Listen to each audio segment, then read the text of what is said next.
No more band downtown. I'm so disappointed in that, especially since Iowa will be welcoming an Illinois team to Kinnick Stadium that hasn't started out like they have since 2011. The 4-1 Fighting Illini might have their quarterback to thank for that one. Wes Lunt is off to a solid start in 5 games, where he leads the Big Ten in completions per game at 22.2 and ranks 3rd in the conference in passing yards at 221.4. But Lunt and the rest of Illinois' offense goes up against an Iowa defense that ranks 11th in the nation in sacks with 16 so far this season. And 2 Iowa players have contributed nicely to that stat. Check it out. Head coach Kirk Ferentz has said over and over again that in order for his team to be successful, he needs his seniors. Going back to that theme of our seniors playing their best football. There's the senior duo of Jordan Canzeri and Drew Ott, both prominent to this Iowa football formula, but one 5th-year senior has held up his end of the bargain. Cole has been a guy, he shows up every day, has for 5 years, 4.5 years.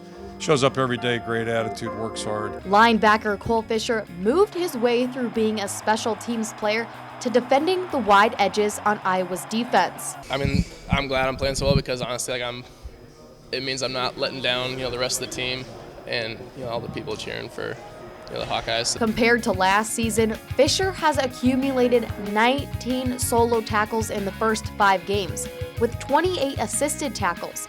And Fisher personally knows how far he has come, and so does Kirk Ferentz. I've put in a lot of work and had a lot of frustration over the years, so just to be out there for me is enough. He's playing really well out there as a football player. He's given us leadership, and I think he's a really confident player right now too, which I couldn't have said about him 2 years ago. His emergence as an aggressive linebacker came at a time where he is surrounded by a talented group. Comes into camp number 2, just like Anger did as a junior, Stanzi did as a junior. And then after 20-some practices, he's been the most consistent of the group, and it's a good group of guys. They're all quality guys. Fisher has had a little help from middle linebacker Josie Jewell as well. The two could be said to play a little big brother role, as Jewell is only a sophomore.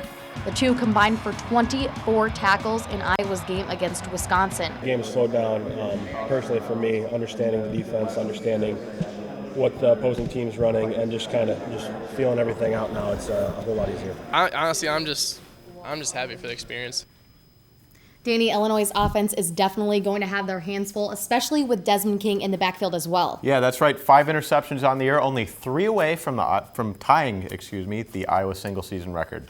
But Illinois has had success this season that no one thought was possible, especially after firing their head coach right before the season even started. Definitely doesn't seem to be affecting this team at all. However, Bill Cubitt took over that position, and it seems like he is having no trouble. Not at all, and Laura Belanda is standing by to break down how Illinois is cruising to these wins. What's going on, Laura? Danny and Taylor, Illinois has definitely proven that they can compete in the first 5 weeks, and they have some key players that go hand in hand with some of the Iowa players, making the teams somewhat similar.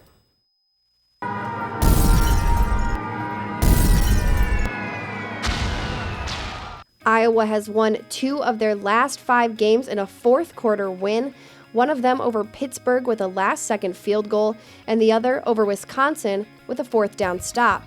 Illinois has also won 2 of their games in a fourth-quarter win, one against Nebraska with a last-second 1-yard touchdown, and the other against Middle Tennessee with a last-second missed field goal.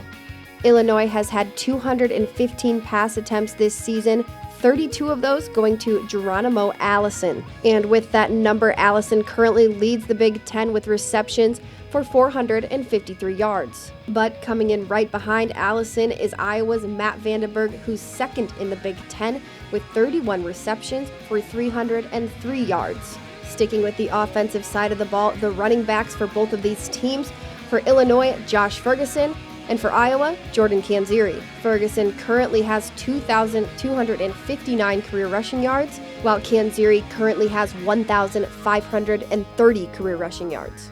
But so far this season, Canzeri comes on top between the two with 441 yards and 8 touchdowns, while Ferguson has 381 with only 3 touchdowns.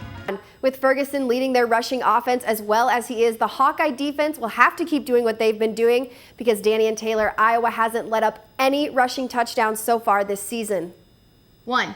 Thanks, Laura. As always, in Big Ten play, it's going to be competitive, and it's going to be a fight to the finish. And that shouldn't be any different on Saturday. Especially for the homecoming at Iowa, the atmosphere should be electric. That does it for Taylor, Laura, and I on pregame, but we will see you all on game day.